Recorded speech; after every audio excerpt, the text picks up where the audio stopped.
Gym के जो supplements होते हैं इनसे कैंसर पे कोई असर होता है? खतरा बढ़ाते हैं या ये बिल्कुल बेअसर होते हैं, इनसे कोई लेना देना नहीं है? डिपेंड करता है। अगर वो प्रूवन है और अगर वो हेल्दी के उसमें इंग्रेडिएंट्स हैं तो उससे कैंसर नहीं हो सकता। अगर उसमें कुछ ऐसा केमिकल डला है जिससे कोई प्रिजर्वेटिव है या कोई और केमिकल है जिसमें जो डैमेज कर रहा है, जो आर्टिफिशियली आपके मसल को बूस्ट कर रहा है, देन वो डेंजरस हो सकता है। बट अदरवाइज ऐसा नहीं है कि ये जो जिम के जो प्रोटीन पाउडर्स हैं इनसे कैंसर होता है, ऐसा नहीं है। कितने टाइप के कैंसर होते हैं? सैकड़ों।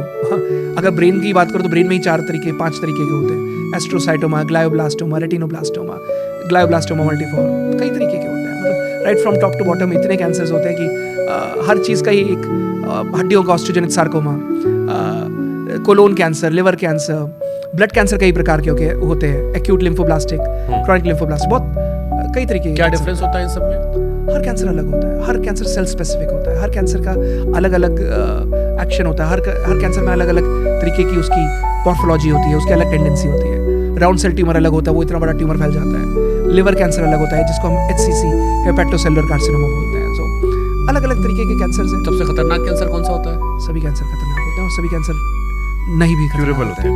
कितनी स्टेज होती है कैंसर की? 4। 4th स्टेज लास्ट होती है, जिसको हम स्टेज 4 बोलते हैं, वो लास्ट स्टेज होती है। Stage 1, stage 2, stage 3, stage 4। Stage 1 तब होती है जब वो सीमित होता है उसी एरिया में, उसी लोकेशन में। स्टेज 2 होती है जब वो शरीर समझाइए थोड़ा में, जैसे एक ह्यूमन बॉडी है। अच्छा, ह्यूमन बॉडी में सब मान के चलिए ब्रेस्ट में एक ट्यूमर है, ठीक है।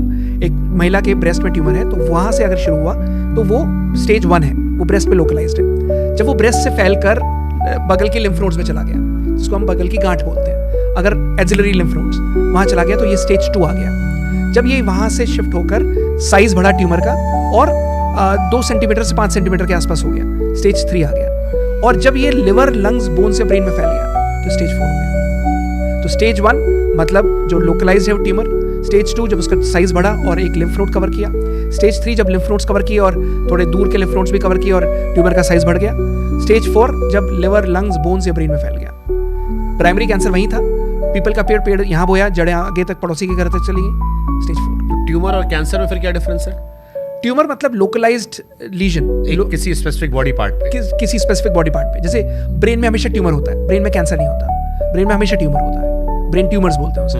GBM, एस्ट्रोसाइटोमा, ग्लायोब्लास्टोमा, ये सारे ट्यूमर्स हैं। कैंसर लोकलाइज्ड नहीं होता। कैंसर मतलब जब मैलिग्नेंसी, उसमें मैलिग्नेंट सेल्स होते हैं। अब कैंसर भी 2 प्रकार के होते हैं, बिनाइन और मैलिग्नेंट। बिनाइन मतलब वो वहीं पर ही रहेगा, सीमित रहेगा, आगे नहीं फैलेगा, ज्यादा तेज मल्टीप्लिकेशन वाला नहीं है। मैलिग्नेंट मतलब एग्रेसिव है, तेज फैलने वाला है, जल्दी काबू करने की जरूरत है। चांसेस है कि ये वहां से अपनी जगह छोड़कर थ्रू ब्लड या थ्रू लिम्फ, ये लिम्फ नोड्स में भी जा सकता है या फिर दूसरे किसी शरीर के हिस्से में भी जा सकता है, तब वो मैलिग्नेंट कैंसर